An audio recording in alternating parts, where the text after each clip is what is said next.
저는 가톨릭대학교 의정부 성모병원 소아청소년과 교수로 있는 김영원입니다. 반갑습니다. 네, 우리 두뇌 발달이라고 하는 것은 결국은 상호작용이 상당히 중요합니다. 언어 발달이라고 하는 것은 아까 말씀을 드렸지만 지능의 기반이 되기 때문에 언어 발달을 위해서는 상호작용이 상당히 중요합니다. 근데 아이들을 우리가 보통 24개월 이전에 디지털 미디어를 통하게 되면요. 디지털 미디어라고 하는 것은 사실 일방적이잖아요. 일방적이다 보니까 우리가 이 상호작용을 통해서 아이가 고치고 개선하고 문제 해결하고 이러는 능력은 떨어지는 거예요. 그래서 언어 발달에 좋지 않기 때문에 미국 소아과 학회에서는 24개월 이전에는 디지털 미디어, 뭐 그게 컴퓨터가 됐든 태블릿 PC가 됐든 스마트폰이 됐든 텔레비전이 됐든 보여주지 마라. 더 중요한 것은 엄마와 아이의 상호작용이다. 엄마의 표정을 통해서 아이가 뭘 느끼고 또 엄마가 그림책을 읽어주는 걸 통해서 소리를 통해서 언어를 발달하고 또 아이가 말했을 때 거기에 대해서 반응을 해주면서 상호작용을 통해서 언어가 발달하고 그게 두뇌 발달로 이어지는 거거든요.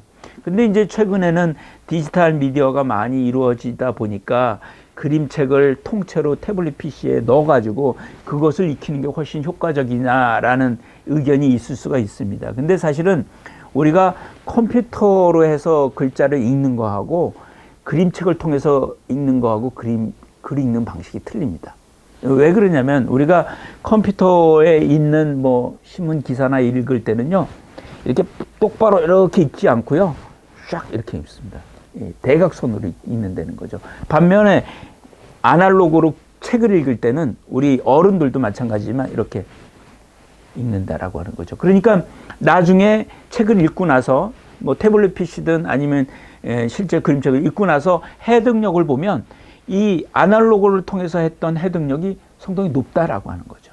더구나 책이라고 하는 것은 책의 냄새도 있고요, 질감도 있고요, 자기가 필요한 것은 필요에 따라서 빨리 넘기고요, 그리고 손의 감촉 이런 것들이 같이 이루어지는 그 상황이 우리한테 들어왔을 때 그 기억이 오래 남는 거거든요. 그냥 보는 것보다는. 더구나 디지털에 있는 소리라고 하는 것은 어떻습니까? 자연의 소리가 아니기 때문에 용량이 축약된 거죠. 그렇죠? 너무나 큰 용량이니까 그것을 압축을 시킨 겁니다. MP3나 이런 것들을. 그래서 소리가 압축된 소리이기 때문에 사실 풍부한 소리는 아니다라고 하는 거죠. 그래서 뇌에는 훨씬 더 자극적이지가 못합니다.